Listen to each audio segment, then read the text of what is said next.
Horns up and welcome to Headbanger's Kitchen, your one-stop shop for everything keto. If you're new to the channel, consider subscribing and hit that bell icon so that you get notifications when I upload a new video. Now today we're going to be tackling a very important topic.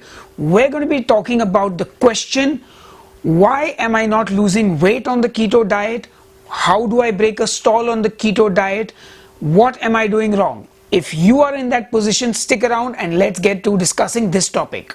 Now before we get into today's discussion, I want to say I'm not a medical expert, I am not a certified nutritionist and blah blah blah. I am a YouTuber who makes keto recipes, who's been on keto for about 2 years, and I have only personal experience and what I've learned through research and study online that I can give you, and I'm basically just sharing my viewpoint.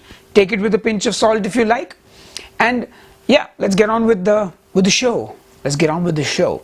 All right. So I've been off Facebook for a while and I recently got back on. I joined a new keto group and my newsfeed was flooded with people asking questions in the group. You know, I've been on keto for 2 months but I've only lost so much weight, or I've been on keto for 6 months and my weight has stalled now. And basically the key thing is most people seem to be on keto for weight loss, to lose weight, including myself. And many times we've reached either an impasse where we're unable to break through a certain weight. For example, if you've been watching my channel and seen my vlogs, I have sort of yo-yoed between like the upper end of 66 kilos and 68 kilos. And I finally kind of broke through all that, and now my weighing scale actually went to 65.9 last week. So I basically, I have a couple of views on this thing. So maybe I should stop rambling now and let me get straight to the point. The reason I feel most people get stuck on keto or stop losing weight or don't lose any weight at all is for the very simple reason that they are eating too much food. My theory, my understanding is that essentially if you are eating more calories than you require, you are going to not lose weight. Keto is not a magic diet. Keto is you being in a state of ketosis where your body does not use glucose for energy, it uses fat for energy. Now it uses either dietary fat or body fat. And it's not going to use your body fat if you are feeding it fat constantly. We talk about macros and all. I'm saying you keep your macros, but your weight loss. Now, a lot of people think if I eat only 20 grams of carbs, my body will be in perfect ketosis and it'll just start melting all the fat. No. The thing is, if you require 1200 calories in a day and you're eating 1400, no matter how many carbs are there in your diet, your body is not going to burn the fat.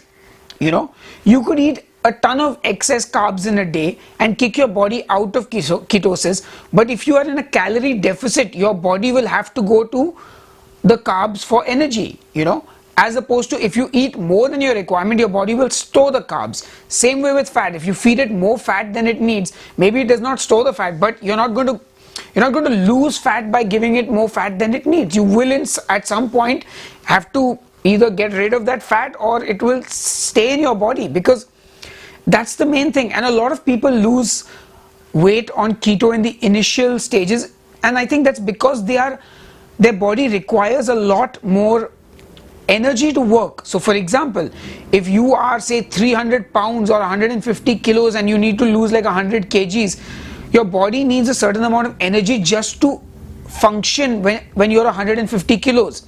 Now say you lose 30 kilos, your body does not need the same amount of food at 130 kilos as it did at 150 kilos. Same way, if you drop to 100 kilos, it will not require the same amount of energy that you needed at 130 kilos. So these things I think people don't consider. A lot of times people do the egg fast, water fast and all these different things to kind of break a stall. And I think essentially what you are doing there is dropping your caloric intake. And basically that calorie deficit is what helps you break the stall, which is what I realized. So what I did was last week, for like almost the entire week, I upped my fasting window to almost 20 hours. So I did 20 hours the first day, then 19, then 18, then 16, then back to 20. And obviously in that smaller eating window, I couldn't stuff my face with 2000 calories or 1500 calories. So I guess I broke my stall, and it boils down to that. So that is something I've been wanting to get off my chest and discuss with you guys.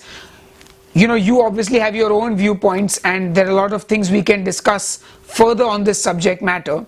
So, you know, leave me comments below. Let's get a healthy discussion going, because that's what it's all about. This is all very new for a lot of us, and we're all here trying to learn and sort of improve our knowledge on the subject. Everything is not black and white, you know, it's a lot of gray. In fact, my friends at Keto Connect recently did a video about too much protein. You know, people go crazy saying, oh, you must not eat too much protein. But how much protein is too much protein? You know, there's the whole process by which, well, protein is converted into, what's the word? Glucose. Gluconeogenesis. And people are like, oh, if you eat too much protein, like, you'll just kick your body out of ketosis.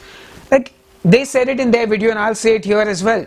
There is no like, okay, you require 70 grams of protein in a day, you hit 76, your body will suddenly like, no, like probably if you go into like some massive excess of something, and which in any case, if you do excess of anything, you will be in trouble. Moderation is the key everywhere. So a couple of thoughts. Keto is not magic. Keto is not suddenly going to melt your fat in your body. At the end of the day, I think for the keto diet to work, you still need to be in a calorie deficit. You need to, perhaps if you are finding that difficult, you perhaps need to add some activity to your day, burning calories, so that at the end of the day, you have burned more than you have consumed. Now, for me, the way I look at keto is a better way to lose weight, because your body will go to fat for energy, you know, as opposed to your regular diet where, I don't know, what does it do? Goes to glucose, and you're eating enough carbs, so perhaps your fat burning requires a lot more work. And don't get discouraged by just numbers on the scale. A lot about keto is to do with how you feel on keto. You know, that constant energy, no blood sugar spikes, mental clarity. Those are the things you need to look at keto as a positive for, you know. So I think don't go on crazy water fast, egg fast, etc. Just recalculate your calorie intake required for the day and lower your intake. Start gradually by 100, 200 calories and bring it down a little more, and then watch as the scale drops. And it will take time. That's the other thing. Keto is not a magic diet that will work in like, in 3 days I need to lose 3 kilos. No, the only time that happens is when you have to lose water weight and you're just getting back into keto. So don't look at keto as this speed diet thing. It's not. Like every diet, it takes time, requires work. It may be a little faster than the other diets, but that's about it. And finally, you have to eat only 20 grams of carbs in a day, otherwise everything will go wrong. No.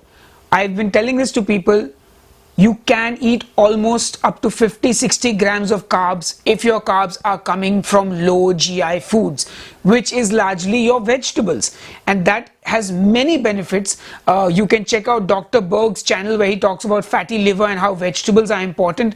You know, so a lot of people are like, oh, I can't go 1 gram over 20 grams of carbs, or you know, my life is over, keto is, and that's not why you lose or gain weight.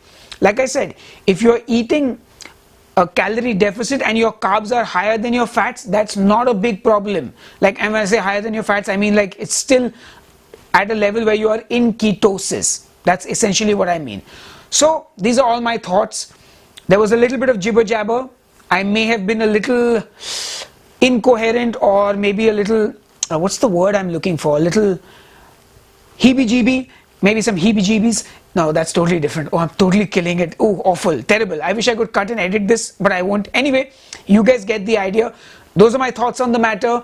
And if you've got any tips, tricks and advice for people, leave your comments below. Let's talk. Let's talk keto. Alright guys, thank you for watching. Cheers and keep ketoing.